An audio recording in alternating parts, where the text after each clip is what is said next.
Welcome to another Lion's Table. I tell you, my friends, do not be afraid of those who kill the body and after that can do no more. But I will show you whom you should fear. Fear the one who after you have been killed has authority to throw you into hell. Yes, I tell you, fear him. Luke 12, verses 3 through 5. We should not be afraid of those who want to kill our body. We should be more afraid of God. Stand your ground in front of those who want to kill your body with their words, with their swords and jabs, because that is demonstrating you're being more afraid of God than what mere man can do to you. That's demonstrating your perseverance. And faith shows the reality of what we hope for. It is the evidence of things we cannot see. Through their faith, the people in days of old earned a good reputation. By faith, we understand that the entire universe was formed at God's command. That now we see, that what we now see did not come from anything that can be seen. Hebrews 11, 1 through 3. And Hebrews 11, 21 through 40. It was by faith that Jacob, when he was old and dying, blessed each of Joseph's sons and bowed in worship as he leaned on his staff. It was by faith that Joseph, when he was about to die, said confidently that the people of Israel would leave Egypt. He even commanded them to take his bones with them when they left. And it was by faith that Moses' parents hid him for 3 months when he was born.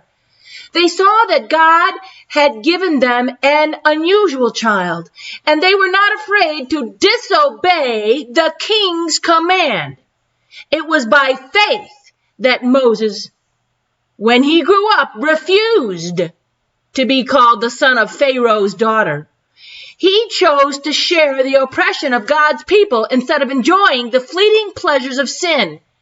He thought it was better to suffer for the sake of Christ than to own the treasures of Egypt, for he was looking ahead to his great reward. It was by faith that Moses left the land of Egypt, not fearing the king's anger. He kept right on going because he kept his eyes on the one who is invisible. It was by faith that Moses commanded the people of Israel to keep the Passover and to sprinkle blood on the doorposts, so that the angel of death would not kill their firstborn sons. And it was by faith that the people of Israel went right through the Red Sea as though they were on dry ground. But when the Egyptians tried to follow, they were all drowned. It was by faith that the people of Israel marched around Jericho for 7 days, and the walls came crashing down. It was by faith that Rahab, the prostitute, was not destroyed with the people in her city who refused to obey God, for she had given a friendly welcome to the spies.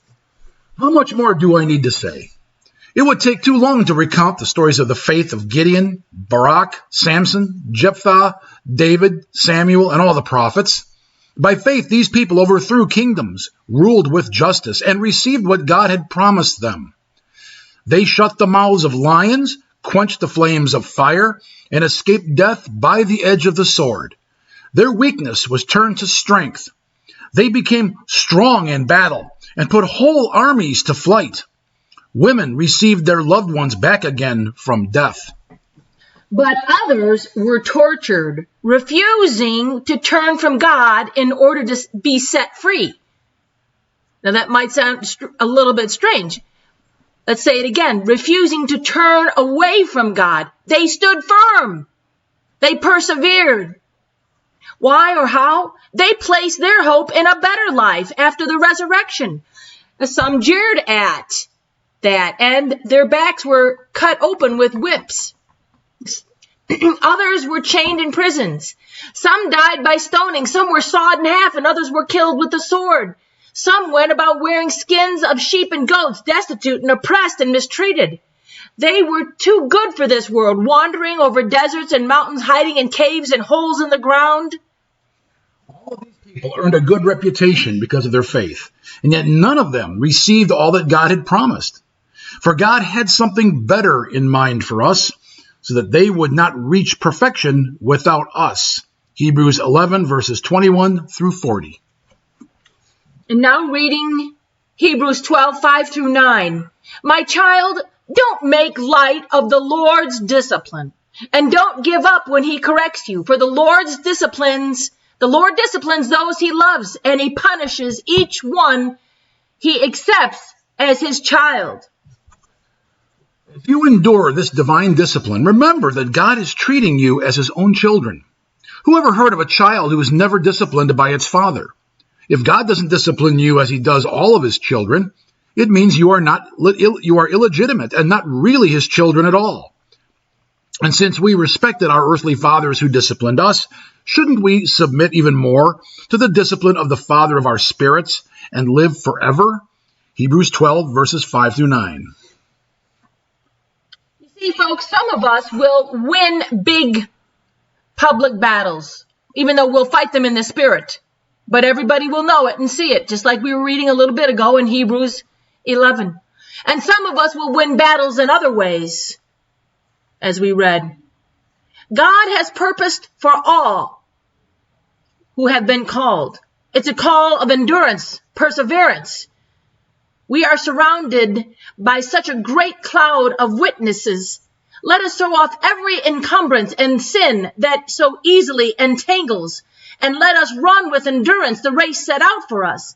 Let us fix our eyes on Jesus, the author and perfecter of our faith, who for the joy set before him endured the cross, scorning its shame, and sat down at the right hand of the throne of God.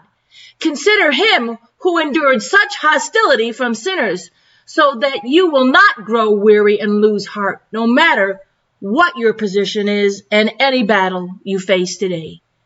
And that was taken from Hebrews 12, 1 through 3. Thank you for joining us for this Lion's Table this evening. And we, once again, those of you who send us prayer requests, we will pray for you. And we always invite you to join us again next time.